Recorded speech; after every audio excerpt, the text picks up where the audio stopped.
Again, live from 2 p.m. CET every Thursday and Friday here for the SGL.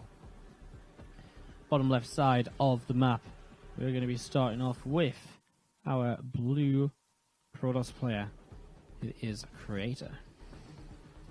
He's going to expand with a gateway on the low ground, a little bit of a different way to go about things, not sure.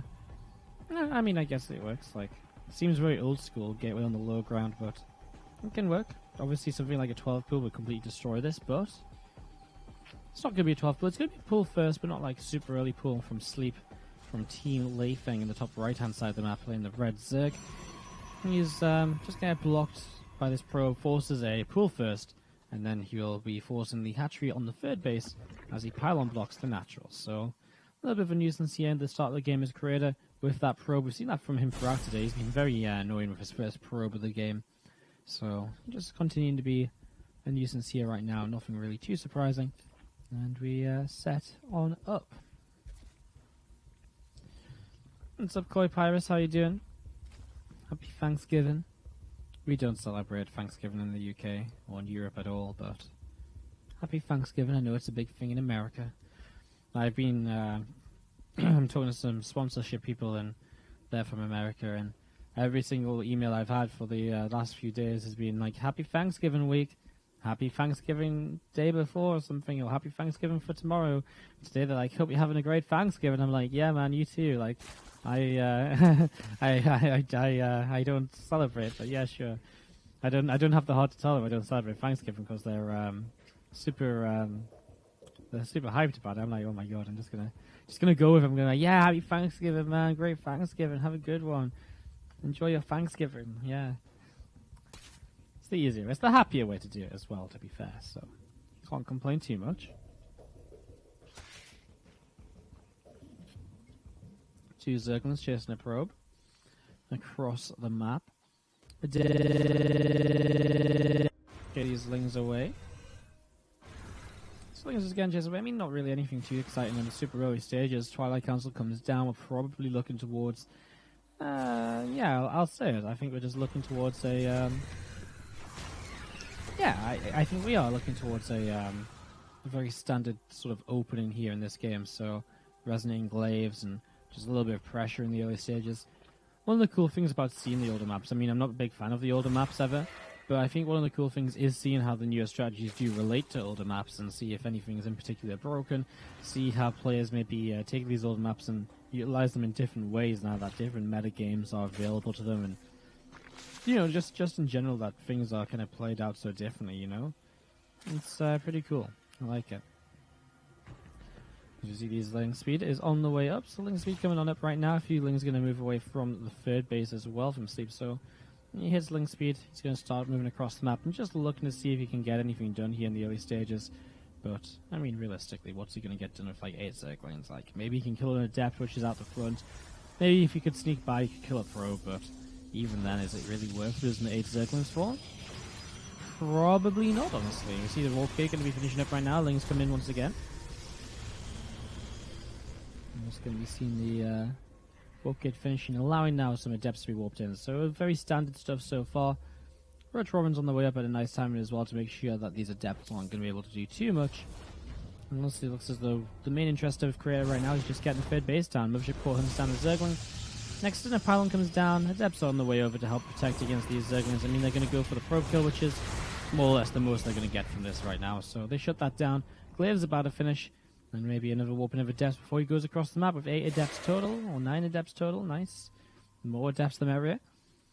9 Adepts total going to start moving over to the right-hand side. So I'm going to be moving on over here and looking to see how much damage they can get done over the next few moments. We see the Blink upgrade starting to come in from Creator. Forge now coming up from Creator as well. An Evo Chamber on the way from Sleepers. Again, so many of these Adepts can shade on in, and it's going to start doing some damage. A couple of drones so far. I mean, they see the Zerglings coming now as well. You can fight against these Zerglings rather easily. Honestly, where the Roaches is the question. Roaches are what really is needed here, as we're going to see the Adepts. They do see these drones coming back in, but he still shades towards the natural. To be fair, it works out. I mean, there's still drones over here as well, right? So, wherever there's drones, there is happy Adepts. I'm going to be keeping on killing off pretty much wherever they can. 4 Adepts left over as they're going towards the main base. And they'll just look for a few more drones here at the very, very end. 14 kills, go to 15, now 16. And again, maybe one more at the very end here if you target fired, but he doesn't quite get it. So just 16 workers killed and puts him into a good position in terms of economy. And again, it comes down to this point, you just have to make sure he doesn't die to a counterattack or anything like that, because there is more lings being made, and it's very apparent right now that Sleep is just going to go across the map and attack. So he's just going to commit to this. Sleep is going to go straight across over to the left-hand side. He's just going to attack on in and see what he can get done as 2 Adepts going to move forwards, and yeah, these things are going to surround, and they're going to shut those Adepts down super quickly. So 2 Adepts go down nice and quick there. More lings coming across as well. And just so many units coming into play from Sleep here, so all those units gathering up together, going over towards the natural expansion. And it's going to come in and again just look to see what they can do. A few roaches, a few ravages. And just get set up and get ready to attack in once more. So units all gathering up together as we're going to be seeing these units set to move forwards. Still a shot or two, trying to do a little bit more damage. Of course, we're going down as well. Ravager going to start morphing in. Lings, Ravagers still making their way through these this gateway inside the core at the front. We're going to see an overcharge coming down, just cancel that Ravager at the front there actually. We're going to see him going to try and attack forward once more also, and a little bit more damage being done. Lings and Ravagers still doing so much more. Corrosive Bars continue to come down. You can see this pylon goes down, and I mean the thing is, Creator is holding with 60 probes against 32 drones, so he's doing what he needs to do. Wouldn't be mind another kind of overcharge on this left hand side. It's kind of tough though, because at the same time, as soon as he overcharges, that pylon can get Corrosive Bar down so quickly, so maybe the better pylon to overcharge is the one in the back, as we can just see here. Trying to hit the Mothership core with the Corrosive Bars, which would be nice of course. Pyle's going to land, hits 1 Adept, but that's about it, and these Lingslings, they're not lasting very long at all. The +1 attack definitely helping Creator out during this as well. Splits away from that Corrosive Bar, moves back in, blinks forwards, Ravagers go down, GG is called, Creator takes game 1. He goes 1-0 up in this best of 3 series, so solid play by Creator in the mission. So just set on up, get ready to go.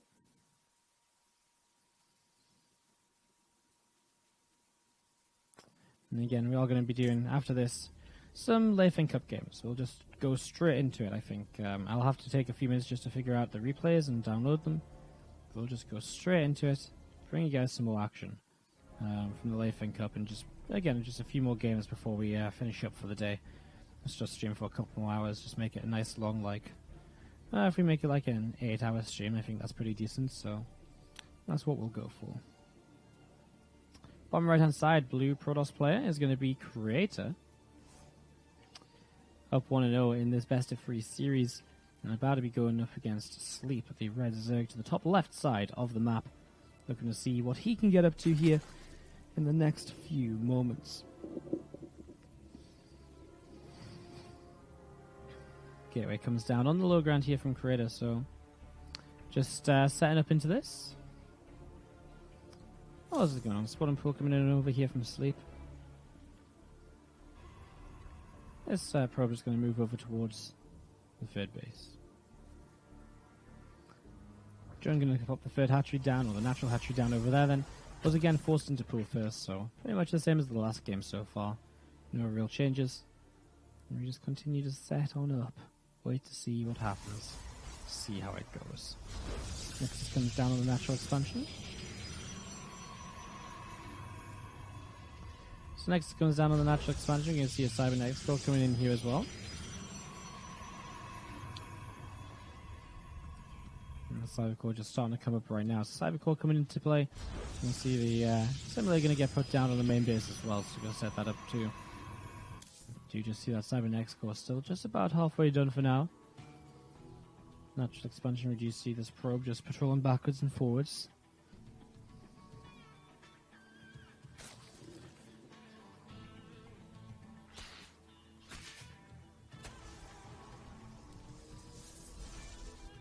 Sleep is an interesting player. Like, he's someone you don't really ever see, but he still plays a fair amount. He definitely plays in, a pretty decent number of these online cups and so on. It's very interesting. See a couple of Lings going to start working their way through these rocks right now, so just going to work their way through this and yeah, just take down some rocks. Make the third base a little bit safe. Obviously, one less pathway for Adepts to attack on through also. I mean, it works in a lot of different ways. It does help though. So I think he's going to take these rocks down and I'm just going to start, I'll keep on nibbling the way through those. And yeah, just going to get through those, and then what else is going on? I mean, crossplay, just waiting for the Twilight Council to finish, really, so waiting for that to come up, and I guess Resonating Glaives once again. I mean, it sort of worked for Created in the last game, and honestly, why do anything fancy if it worked so well in the last game? There's no real need. He could go for Dark Shrine and Archon drop. This Robo facility sort of makes me begin to think that that's a possibility here. He's not doing anything just yet, and well, there we go. Dark Shrine just come down. Perfect then. So, Dark Shrine comes into play. And that is going to allow Creator just set on up into this and really just allow himself to kind of, again, pressure. I mean, we've seen this a lot lately, the Dark Shrine, the few Dark Templar into the double Archon. It is interesting still, I kind of keep bringing this back, and I've said it is interesting so many times today as well, because this is a new patch, right, and everything, you know, a lot of stuff is very different, but at the start of a new patch, you'll still see some of the, especially in tournaments, you'll see players who will still play things in a very similar way, in a very standard way, compared to, you know, pretty much, you know, as you expect, right? So for the start, you know, you still expect players to sort of just go play kind of as they've been playing a lot of the time, and you know, sometimes you'll see a couple unique things now and then, but it does take a while for the new patch to really kick in. And, you know, apart from like the changes which just straight up kill builds or straight up change things like, you know, like the tank change that straight up changes playing TVZ and stuff and things like that. But in ZVP, I mean, you look at this, it's still going to be the same builds that are very popular for just a little while. I mean, especially openings, because a lot of the ZVP changes come in later in the game. For example, these, you know, for example, we're talking about things such as Hydrus being a bit more powerful, right? Like, that's coming in much later in the game. It doesn't happen in the first few minutes. So no surprise we see the same stuff here. As DTs will warp in, 4 of them, and we're just going to start fighting against these Zerglings. I mean, the Spore Crawler is up, and so DTs will get surrounded. He can just lift up these DTs though one at a time. He gets 3 of them. Actually, one goes down. Bit of a mistake from Creator there. And actually, this Warp Prism taking so much damage, I don't like it, because now, if, you know, so much damage taken on it, it's going to be so much more vulnerable while trying to DT drop in the next few minutes. And he's also lost the DT as well, so this actually was a complete disaster from Creator. You know, this is the exact opposite of what he wanted to happen. Is now coming DT move forwards. Well, I mean, he can still get some damage done with it, sure, but it's still not ideal. As we see, third Nexus being set up for Creator behind this. So setting up into that third Nexus, but really needs to start doing some damage here. Really needs to start doing some harassment for these Archons, but I do worry again the lack of health from the Warp Prism can really affect this sort of build, or it can really affect how long he can stick around in positions, whether he can save the Archons all of the time. Actually, Sleep making a lot of roaches right now, and I wonder how aggressive Sleep decides to get, whether he goes across the map and attacks with his roach speed, because he doesn't have +1 attack, right? He doesn't have really any sort of follow-up at this point in time. He just has roaches, so is that all it's going to be here? Or is there going to be something a little bit more? 5 workers killed as these Archons come in.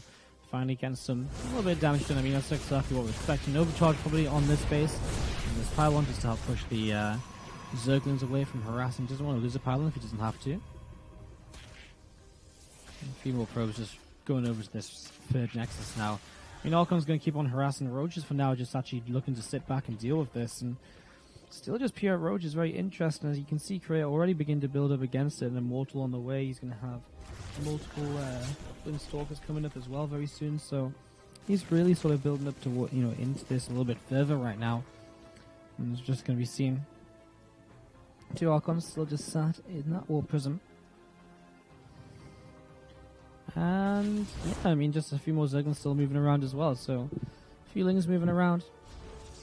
There's little bits and pieces of damage around the map right now, so little bits and pieces going on. I mean, Sleep has still got an Overseer. He has got a few more roaches just collecting together underneath. And I mean, there's the Hydras on the way. So he is starting to get into those Hydras, which really are kind of the big talking point in PvZ at the moment, as to what has changed. You know, what is the difference between now and 2 days ago when this patch wasn't around? And well, Hydras are probably going to be one of the biggest differences. As Creator coming on over here, just going to be dropping on in with these couple of Archons again. Just going to be picking off 1 drone, maybe trying for a second as well. This Hydralisk is going to go down as well. So again, just nice damage. Picks off a drone, gets to Hydralisk, gets out of there. For Creator, again, it's fairly free. It's fairly inexpensive because he's only losing shields on the Archons, which regenerate, obviously. So this is pretty sick, as we see Creep still pushing down through the center of the map as well. I mean, Sleep's going to look to get aggressive sometime soon. You can see as Protoss players getting ready to go up against the kind of Hydra base kind of composition. Not necessarily so much Hydra base, but more so kind of the Lurker based follow up, which is a while away because we're still yet to see Group Spines upgraded as well. So it means Zealot Charge will help with both of those compositions. So there's a nice little addition to see a few Zealots joining the army. Little does he know they're actually changing. Okay, he knows. Two of them kicked off the third one as well, so he shuts all of those down. Doesn't want them to give him, his opponent, too much information, as we see rocks in the center of the map being cleaned up. Again, just opening pathways, allowing this sort of composition which really relies on concaves and just approaching from multiple angles and getting a good flank off. Just going to give it more space to work with his Sleep. So setting up into that, and we still see a good few amount of units just sat over here between the third base and the natural for now. Just going to keep on sitting here for a little bit longer. I mean, this is the thing. Krita is very happy to just sit back and defend as long as he feels he doesn't need to take an extra base. He is going to start taking an extra base, mind you. He's going to start putting that into position now. Over towards the fourth. So fourth base coming down as well. Starting to set up into that as we see this War Prism just moving forwards here. And 1, 2 DTs and 2 Zealots inside will look to see what they can do. Actually, if the DTs get to this side of the War Prism, or this side of the base, I mean, yeah, there's no detection nearby, right? Like, the Spore Crawl only really covers this left-hand side. You can target the Spore down now. Not only does it get rid of the detection forced an Overseer, but it also means that the War Prism can come back in more easily to pick them up and to save these units. As you can see, no Overseer just yet. Where is it coming from? From the north side. So DTs will go down. But man, that third base gets very, very low so quickly. 4 more Zealots in towards the main. I mean, there's already some Roaches in position, so not going to do too much, and War Prism not even going to bother to pick up too many of those. 2 of them get picked up. At the same time, Krita is starting to move out onto the map, very confident now that he has enough army supply to get something done. He's actually down 30 army supply because he's not quite maxed out, but he's also 10 workers ahead. As he comes on in, he looks to threaten this fourth base. Has already used the Zealot Charge on this hatchery, which is not ideal. A couple of force fields used to try and push the Ravagers back, but also once again going to find himself just without being able to take this hatchery down, although he comes back in. So he will be able to kill it off. This third base being protected once again, and Sleep just running around all over the place trying to do something, but Krita now is going to have his Zealots in the main base too, and as these Zealots charge forwards, another Queen will probably go down. And it's just Krita starting to really take advantages in this game. Has a fourth base up against a no fourth base Zerg, which is, because he's just denied that fourth base from coming into play here. So everything going perfectly right now from Krita. Everything going exactly how it should be going. It's exactly what we want to see.